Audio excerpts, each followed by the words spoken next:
এখনো সময় আছে, আল্লাহর দরবারে তওবা করেন, মনে মনে ডাকেন আর বলেন, হে মালিক, জীবনে তো গুনাহ কম করি নাই, আমার গুনার খবরে দুনিয়ার কেউ জানে না। ও আল্লাহ, আর গুনাহ করব না রে মাওলা।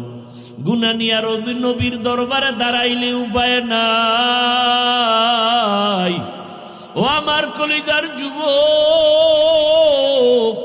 আম্মা জান আয়েশা রাদিয়াল্লাহু আনহা বলেন, আমার হুজরায় রহমতের নবী বসে বসে কান্না করেন। আমি আয়েশা ভয় পেয়ে গেলাম, রহমতের নবী আমার হুজরায় বসে কান্না করেন কেন? নবীর কাছে আদবের সাথে জিজ্ঞাসা করলাম। রহমতের নবী বললেন, হে আয়েশা, হাসরের ময়দানের কথা মনে পড়ে গেছে। আমার গুনাহগার উম্মতের কি হালাত হবে? কিয়ামতের ময়দান এমন অবস্থা হবে, কেউ কারো পরিচয় দিবে না। উলঙ্গ অবস্থায় সব হাসরের ময়দানে দাঁড়াবে। সূর্যের গরমে জমিনটা তামা হয়ে যাবে। জাহান্নামের চিৎকারে হাসরের ময়দান থরথর করে কাঁপতে থাকবে। আল্লাহকে বলবে, আল্লাহ, বেনামাজি গুলো কই? বেপরদাওয়ালারা কোথায়? দাড়ি কামানেওয়ালারা কোথায়? গুনাহগারেরা আমার পেটে দেয়, আমি জাহান্নামের পেটে ক্ষুধা। আল্লাহ বলবেন, অপেক্ষা কর, জাহান্নাম বিচারটা করার পরে খানা দিব।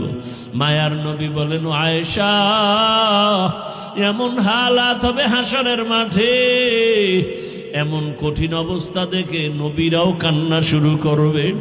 আদম নবী কাঁদবেন, মুসা নবী কান্না করবেন, ঈসা নবী কান্না শুরু করবেন, সব নবীরা কান্না করবেন।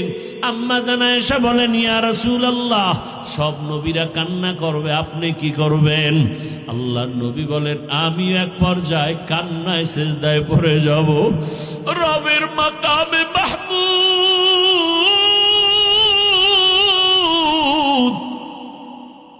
রবের সামনে আমি সিজদায় পড়ে কাঁদব। মুসা নবী কাঁদবেন, নিজের চিন্তা উম্মতের চিন্তা ভুলে যাবেন। ঈসা নবী কাঁদবেন, নিজের চিন্তা উম্মতের ভুলে যাবেন। ইব্রাহিম নবী কাঁদবেন, নিজের জন্য উম্মতের ভুলে যাবেন। মায়ার নবী বলেন, আমি কান্না করে একবারও নিজের কথা বলবো না, আমি বারবার বলবো, আল্লাহ, আমার উম্মত, আমার উম্মত, আমার উম্মত, একটা উম্মত যেন জাহান্নামে না যায়। আমি রহমতের নবী সহ্য করতে পারবো না রে আল্লাহ। আমার আল্লাহ বলবেন, নবী কাঁদবেন না, মাথা উঁচু করে, আর আপনার উম্মতগুলো ধরে ধরে জান্নাতের দিকে নিয়ে যান। আম্মা জান আয়েশা বলেন, আপনি কি করবেন? নবী বলেন, আমি উম্মতগুলো ধরে ধরে জান্নাতের পথের দিকে নিয়ে হাউজে কাউসারের পানি পান করাবো। আম্মা জান বলেন, এত কোটি মানুষ